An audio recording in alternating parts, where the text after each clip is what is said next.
চঞ্চল রে ভাই, ঝরে দুটি আখি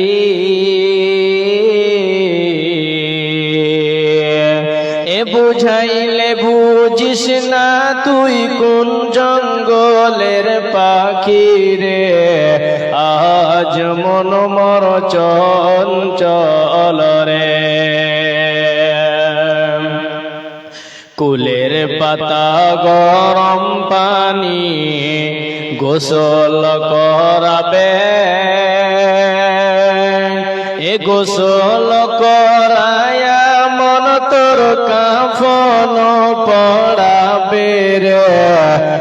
আজ মন মর চঞ্চল রে, কাফন পরায়া মন তোরা খাটলে তুলিবে,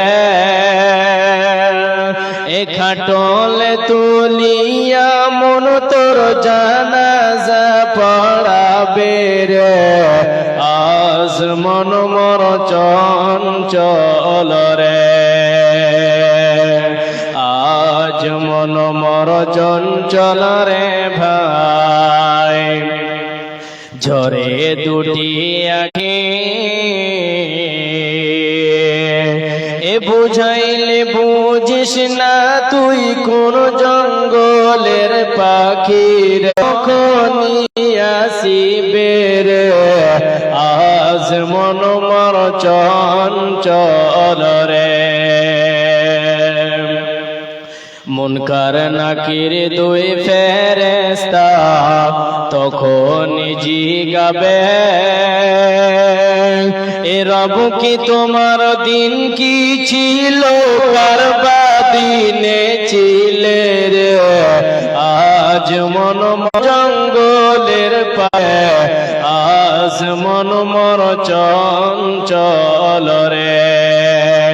মা কান্দিবে বেটার বেটা, এ মা কান্দিবে বেটার বেটা, বোন কান্দিবে ভাই রে, ঘরের বিবি রে। আজ মন মর চঞ্চল রে, আজ মন মর চঞ্চল রে, আজ মন মর চঞ্চল রে। যে আল্লাহ তাবারক ওয়া তাআলার অশেষ দয়ায় ও তার কৃপায় আজকে আমরা এত ঠান্ডার মৌসুমের ভিতরে ল্যাপের গরমকে হারাম করে এই ঠান্ডার ভিতরে জলসার পেন্ডালে আসতে পেরেছি। তাই সেই মহান মুনিবের দরবারে শুকরিয়া জানাই। সকলে একটু উচ্চ স্বরে বলি আলহামদুলিল্লাহ।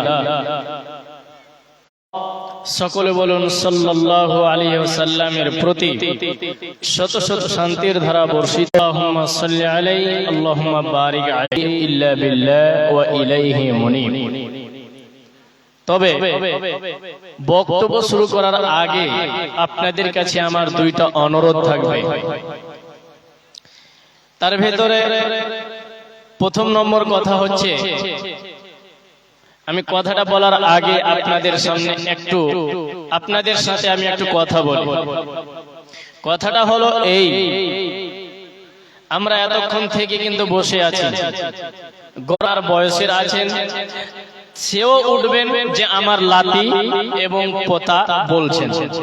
তো একটু সকলেই আল্লাহু আকবার বলেই দাঁড়াবেন, দাঁড়াবেন ইনশাআল্লাহ। একটু দেখি লিল্লাহি তাকবীর বলে। আপনারা যদি পিছনে থাকেন তাহলে একটু আগিয়ে আসেন, আমি তো আর এখান থেকে দেখতে পাচ্ছি না। আপনারা আমাকে মিনি পর্দায় দেখতে পাচ্ছেন, তবে একটাই আমার পক্ষ থেকে বিনীত অনুরোধ, রিকোয়েস্ট, মেসেজ, যে আপনাকে দয়া করে বলছি, মা আমার, বোন আমার, একটু এগিয়ে বসেন সেটে সেটে। এবার শিক্ষক কথা বলবে, ছাত্র বলবে না এমনটা নয়। ছাত্র কত সময় কথা বলবে, শিক্ষক তার উত্তর দেবে। আর শিক্ষক কথা বলবে, ছাত্র তার উত্তর দেবে। এই যতক্ষণ আমি আছি এখানে, এতক্ষণ আপনারা আমারগুলো শুনবেন, আমি আপনাদেরকে বলবো। তবে হ্যাঁ, আর সুন্নাত ফরজটা হচ্ছে সুন্নাতের চাইতে একটু বেশি, তাকে প্রাধান্য দিতেই হবে। জাস্ট আপনাকে বোঝানোর জন্য বলি, কেন আপনি এখানে এসেছেন যে দুইটা কথা শিখবেন আর শুনবেন, তার প্রতি আমল করবেন, ঠিক না? আপনারা কিন্তু জানতে কেউ কম নেই। এই যে কিতাবখানা আল্লাহ পাঠিয়েছেন, আমাদেরকে দিয়েছেন, এই কিতাবখানার জ্ঞান অর্জন করা, নবী সাল্লাল্লাহু আলাইহি ওয়াসাল্লামের হাদিসের জ্ঞান অর্জন করা, এটা ফরজ নাকি সুন্নাত? ফরজ।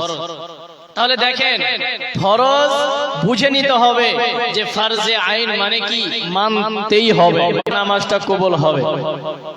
হ্যাঁ, নাই খুব একটাই কাপড় আছে ছেঁড়া ফাটা, এদিক ওদিক দেখলেন পেলেন না, তখন সেটা দিয়ে নামাজ আদায় করেন, ছাড় আছে।